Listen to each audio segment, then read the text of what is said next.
এখানে কবিরাজ গোস্বামীচরণ বলছেন, যিনি বিশ্ব ব্রহ্মাণ্ডের অধীশ্বর সর্বশক্তিমান ঠাকুরজি জগন্নাথজি, তার হাতও নেই পাও নেই, তিনি স্নান করতে যেতেও পারেন না, স্নান করতে পারেন না, খাবার খেতে পারেন না, ঘুমাতে পারেন না, কারণ তার চোখের পলক নেই। তাহলে তাকে স্নান করিয়ে দিতে হয়। তাহলে এই যে কেন ঠাকুরজির এই রূপটা, পুরীধামে এই রূপটা, গীতাতে ভগবানের সেই যে শ্লোক যে মম ভক্তা পরাধীনা, হে অর্জুন তুমি জেনে রাখো আমি আমার ভক্তের অধীন, আমি স্বাধীন নই, আমি আমার ভক্তের অধীন। ভক্ত আমাকে খাইয়ে দিলে আমি খাই, ভক্ত আমাকে পোশাক পরিয়ে দিলে আমি পোশাক পরি, ভক্ত আমাকে ঘুম পড়ালে আমি ঘুমাই, ভক্ত আমাকে রথে করে বাহির হলে আমি রথে করে বেড়াতে যাই। তাহলে বলছেন ভক্তের অধীন আমি। এই যে মম ভক্তা পরাধীনা, এই রূপটি আপনি একমাত্র দেখতে পাবেন শ্রীক্ষেত্র নীলাচলে পুরীধামে। তাহলে পুরীধামে গেলাম, জগন্নাথকে দর্শন করলাম, জয় জগন্নাথ বলে চলে এলাম, তাহলে হবে না। অনুভব করতে হবে যে যিনি বিশ্ব ব্রহ্মাণ্ডের অধীশ্বর ঠাকুরজি, তিনি বিশ্ব ব্রহ্মাণ্ডের অধীশ্বর হয়েও কতটা ভক্তা পরাধীন হয়েছেন। এই রূপটা একমাত্র শ্রীক্ষেত্রে নীলাচলে গেলে আপনাকে অনুভব করতে পারবেন। নীলাচল অর্থাৎ যেখানে ঠাকুরজি অচল, চলতে পারেন না, তাই জন্য তার নাম নীলাচল। অর্থাৎ উড়িয়া গৌড়িয়াদের মিলন স্থল, মিলন ভূমি। এই যে আপনি যদি উপর থেকে দেখেন না নীলাচলটা, দেখবেন শঙ্খের মতো দেখতে লাগছে, যার এক নাম শঙ্খ তীর্থ। তাহলে এই যে উড়িয়া কারা, উড়িয়া হচ্ছে যারা উড়িষ্যায় থাকে, উড়িষ্যাবাসী। আর গৌড়ীয় কারা, যারা বাংলায় থাকে, গৌড়ীয়, যারা গৌড়কে ভালোবাসে। এই উড়িয়া আর গৌড়িয়াদের মিলন ভূমিটাই হচ্ছে শ্রীক্ষেত্র নীলাচল পুরীধাম। তাহলে আজকে কি হচ্ছে, ঠাকুরজিকে আজকে স্নান যাত্রায় স্নান বেদিতে আনা হয় এবং সেখানে কুম্ভ কুম্ভ জল 108 গড়া জলে ঠাকুরজি স্নান করবেন। তাহলে স্নান কারা করাবেন? উড়িয়া গৌড়িয়া আদি ভক্তগণ। তাহলে স্নান কোথা থেকে হবে না, বলছেন ইন্দ্রদৌম সরোবর, চন্দন সরোবর, নন্দন সরোবর, মার্কেন্দ্র সরোবর। তাহলে এই যে সরোবরের জল থেকে ঘোড়া ঘোড়া জলে ঠাকুরজিকে স্নান করানো হয়। আর অধিক স্নানের পরে কি হয় না, জ্বর আসে ঠাকুরজি।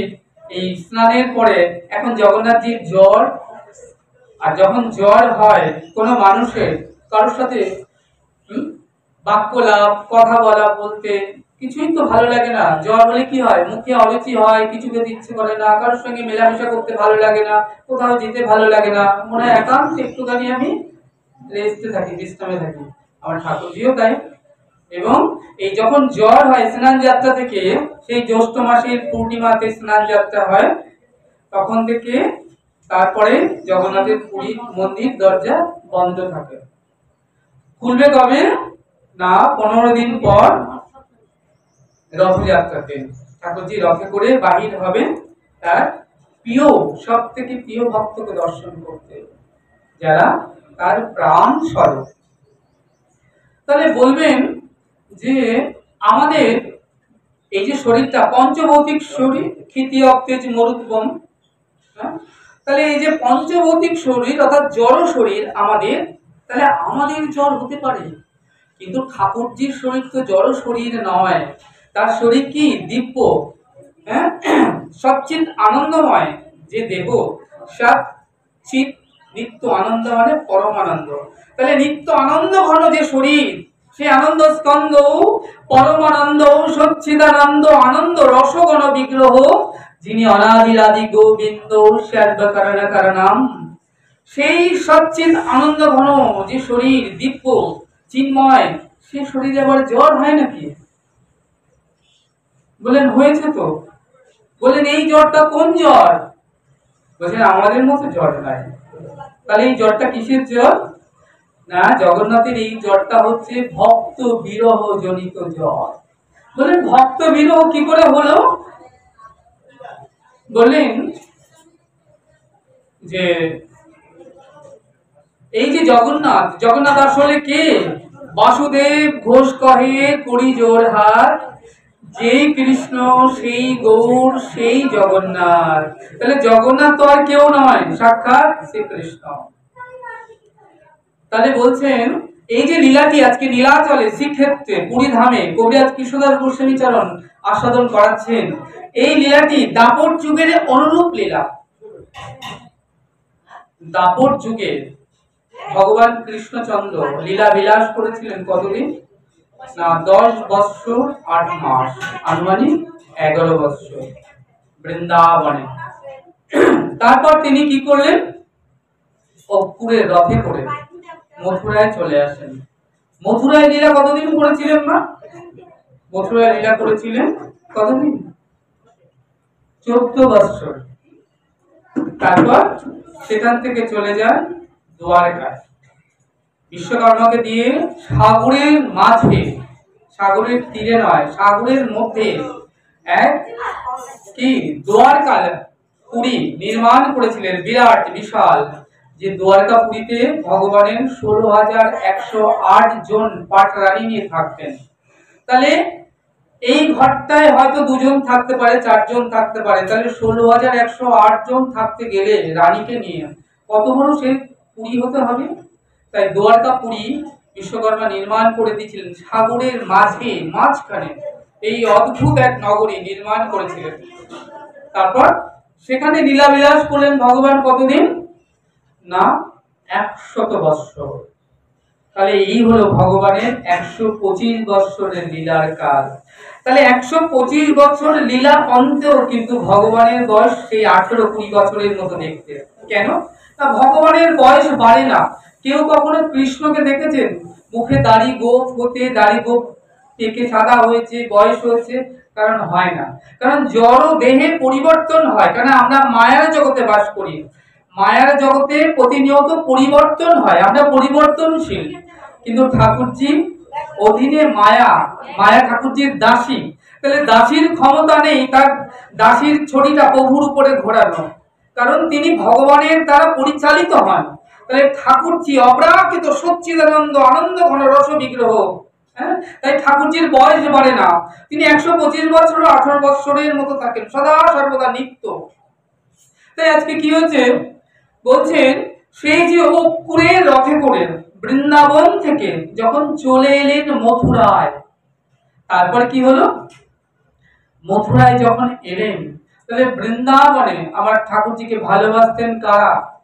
শ্রীরাম সুদাম দাম বসুদাম মধুমঙ্গল সখাদি, ধবলি শ্যামলি গাধি আদি, মা যশোদা নন্দ বাবা, বোঝ গোপ গোপী প্রেমময়ী রাধা রানী। তাহলে সকলে আমার প্রাণ গোবিন্দকে ভালোবাসতেন। তাহলে আপনার ভালোবাসার মানুষ যদি আপনাকে ছেড়ে চলে যায় অনাদি অনন্ত কালের জন্য, তাহলে আপনার বিরহ হবে না? আপনার কি কষ্ট হবে না?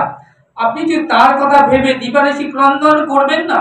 তো আজকে বৃন্দাবনের যে অবস্থা হয়েছে, বৃন্দাদূতী বৃন্দাবন থেকে এসে গোবিন্দকে জানালেন যে জানো শ্যাম, তোমার বিরহে বৃন্দাবনে কি দশা হয়েছে, তুমি কি সে কথা জানো? তুমি তো বৃন্দাবন থেকে চলে এসেছো, যবে থেকে চলে এসেছো শ্রীদাম সুদাম দাম বসুদাম মধুমঙ্গল আদি সখাগণ তারা কি করছেন? তারা বন বনান্তরে ঘুরে বেড়াচ্ছেন আর বলছেন কানুরে তারা একটা তোমার ছবি, হ্যাঁ কানুর একটা ছবি, পটে আঁকা ছবি তারা নিয়ে ঘুরছেন আর বলছেন কানুরে একবার আয়, এসে দেখে যা তোর শাখাদের কি অবস্থা। তারা কি করতেন?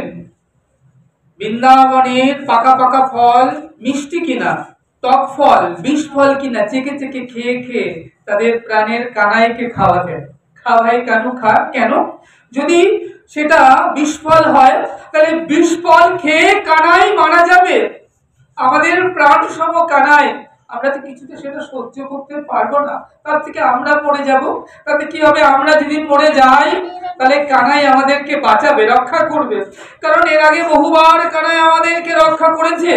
বৃন্দাবনে যখন আমরা পুলিন ভোজন করছিলাম, হঠাৎ বনের মধ্যে আগুন লেগে যায়, কানাই যেমন আমাদেরকে দয়া পরবশ হয়ে অগ্নিকে ভক্ষণ করে আমাদেরকে প্রাণ বাঁচালো, শুধু তাই না, শ্রীরাম সুদাম দাম বসুধামকে প্রতিনিয়ত কানাই রক্ষা করেন।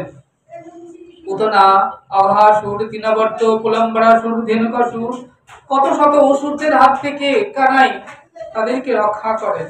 তাই তারা কি বলে, ভাই কানাই, আমরা তো মরণ বাঁচন মন্ত্রটা জানি নে, তুই তো জানিস, তাই আমরা যদি মারা যাই তাহলে তুই আমাদেরকে বাঁচাস। জানিস ভাই কানাই, আমরা তো মরণ বাঁচন মন্ত্রটা জানি নে, তাই কি হবে, তুই যদি মারা যাস টক ফল বিষ ফল খেয়ে, তাহলে আমরা তো তোকে বাঁচাতে পারবো না। তাই আমরা চেকে চেকে কোনটা সুমিষ্ট ফল, কোনটা টক ফল, কোনটা বিষ ফল তোকে খাওয়াই। জানিস কানাই, আমরা আমাদের মায়ের কোলে ঘুমিয়ে থাকি, কিন্তু আমরা মায়ের কথা ভাবি নে, আমরা আমাদের ভাই কানাইয়ের কথা ভাবি। আমরা যেন জন্মে জন্মে পাই তোর মতো এমন ভাই।